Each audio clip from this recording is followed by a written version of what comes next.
বিশ্ব বসুন্ধরা দিবসে নদী পাখি ও মাছ বাঁচানোর বার্তা দিশারি সংকল্পের। 22শে এপ্রিল বিশ্ব বসুন্ধরা দিবস। 1970 সাল থেকে সমগ্র পৃথিবী জুড়ে এই 22শে এপ্রিল বিশ্ব বসুন্ধরা দিবস পালিত হয়। প্রথমবার 193টি দেশ এতে অংশ নিয়েছিল।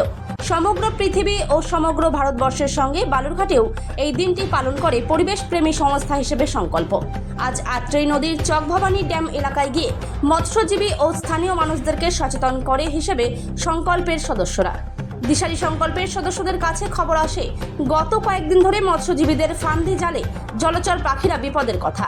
সেই অনুযায়ী আজ দেশের সংকল্পের পক্ষে তুহিন শুভ্র মণ্ডল, বিজন সরকাররা সেই এলাকায় মৎস্যজীবী ও সাধারণ মানুষদের সচেতন করে।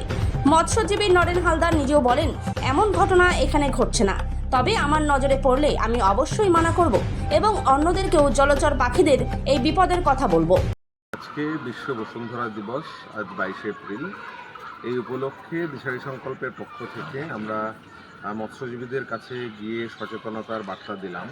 আমরা আসলে কয়েকদিন থেকে খবর পাচ্ছিলাম যে আত্রেই নদীতে যে জলচর পাখিরা আসে, যে পরিযায়ী পাখিরা আসে, ফান্দি জাল দেওয়ার ফলে তাদের পা আটকে যাচ্ছে, তারা বিপদে পড়ছে, তাদের অস্তিত্ব সংকটে। যদিও প্রতিটা দিনই আমাদের কাছে পরিবেশ দিবস বা বসুন্ধরা দিবস, আমরা সেই মতো করে নিয়মিতই যাই। তো এই কয়েকদিনের খবর পাওয়ার পর আজকে আরও জরুরিভাবে গিয়ে আমরা মৎস্যজীবীদেরকে সচেতন করবার চেষ্টা করলাম, স্থানীয় মানুষদেরকে বোঝালাম যে নদীটা ভালো থাকা জরুরি, নদীর পাখি ভালো থাকা জরুরি, নদীর মাছ ভালো থাকা জরুরি, তবেই আমরা ভালো থাকবো, ভালো থাকবে আমাদের বসুন্ধরা। এই কর্মসূচি কতদিন চলবে আপনার? এই দেখুন, প্রতিটা দিনই আমাদের কাছে পরিবেশ দিবস, প্রতিটা দিনই আমাদের কাছে বিশ্ব বসুন্ধরা দিবস।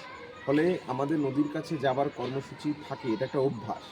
তো এই কর্মসূচি সচেতনতার বার্তা সারা বছর ধরে দিই আমরা, এই সারা বছর ধরেই এটা দেব। এরকম নয় যে কালকেই শেষ হয়ে যাবে। যখনই প্রয়োজন হবে, যখনই মানুষকে দেখব, সংবেদনশীল মানুষের দেখা পাবো, আমরা বলতেই থাকবো। Thank you. আপনার নাম? তুহিন শুভ্র মণ্ডল, সম্পাদক, দিশারি সংকল্প। আমার নাম নরেন হালদার। আমি মাছ টাছ ধরি। এখানে কোনো পাখি টাখি কেউ ধরে না, বরং কেউ ধরবে আর আসলে আমি মানা করে দেবো, না এসব পাখি ধরা যাবে না। আমি মাছ টাছ ধরি এই তো। ফান্দি জাল কি? ফান্দি জাল আমারও আছে, মানুষেরও আছে, কিন্তু ফান্দি জাল পাখি ধরি না, আমরা মাছ ধরি। মাছও পাওয়া যায় না, এই তো অবস্থা। নদী কি আগের মতো আছে? না, আগের মতো নয়, এখন পুকুরের মতো হয়ে গেছে। আগের মতো মাছ পান? না, মাছ পাই না, আগে তো মাছ পাওয়া যায় না, খুব কম। আজ বিশ্ব বসুন্ধরা দিবস উপলক্ষে আমরা নদীতে প্রায় আসি, আজকেও আসলাম।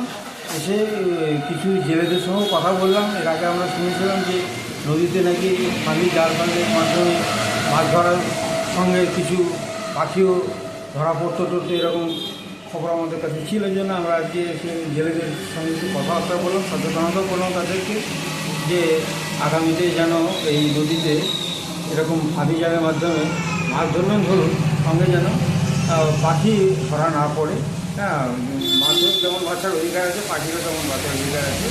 সেই হিসাবে আমরা তাদেরকেও সচেতনতা করলাম এবং একজন আমাদের সঙ্গে সহযোগিতাও করলেন এবং উনিও বললেন, আমি তো পাখি ধরার পক্ষে নই এবং আগামীতে আর এখানে যারা মাছ ধরে তাদেরকেও আমি নিষেধ করবো যাতে পাখিটাকে ধরা না পড়ে।